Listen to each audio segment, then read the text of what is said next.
సింగరేణికి బొగ్గు గనులు కేటాయించకుండా ఉద్దేశపూర్వకంగా కుట్ర జరుగుతోందని భరోసా కార్యనిర్వాహక అధ్యక్షుడు కేటీఆర్ ఆరోపించారు. గురువారం తెలంగాణ భవన్లో నిర్వహించిన మీడియా సమావేశంలో ఆయన మాట్లాడారు.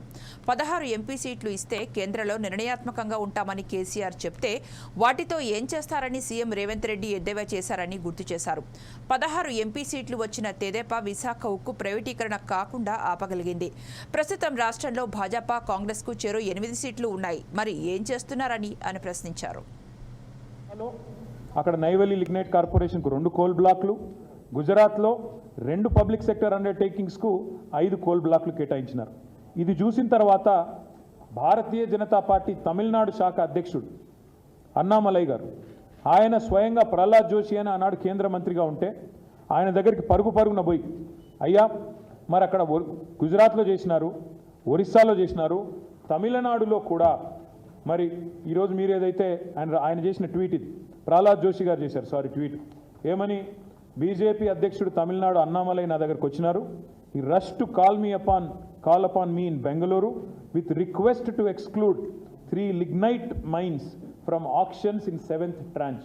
3 లిగ్నైట్ గనులు తమిళనాడు రాష్ట్రంలోని వాటిని మినహాయించండి వేలంపాట నుంచి అని చెప్పి బీజేపీ రాష్ట్ర అధ్యక్షుడు వచ్చి నన్ను రిక్వెస్ట్ చేస్తే నేను ఆ పని చేసి పెట్టినా అని చెప్పి ఇది ప్రహ్లాద్ జోషి గారు స్వయంగా పెట్టిన ట్వీట్.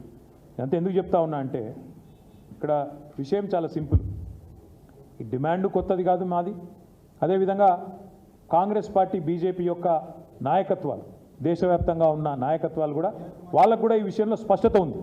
ఏమని, అవసరం ఉన్న కాడ, ఇబ్బంది ఉన్న కాడ గతంలో ఇచ్చిన ఉదంతాలు కూడా ఎన్నో ఉన్నాయి.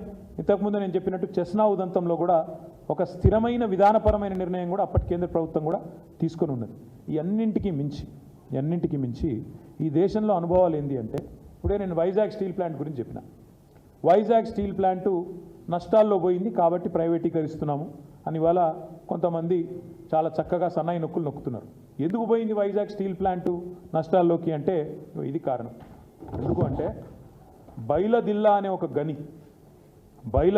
ఒక గని ఛత్తీస్గఢ్లో ఉంటుంది.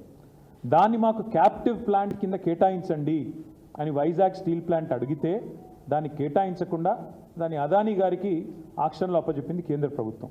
ఏమైంది దానివల్ల? వైజాగ్ స్టీల్ ప్లాంటు ఒక గని లేకపోవడం వల్ల, క్యాప్టివ్ గని లేకపోవడం వల్ల, ఎందుకంటే వైజాగ్ దగ్గర ఎక్కడా కూడా దగ్గరలో 100 కిలోమీటర్ల దూరంలో కూడా ఎక్కడా కూడా నిజానికి గనులు లేవు, ఐరన్ ఓర్ మైన్స్ లేవు. Nearest is Bailadila.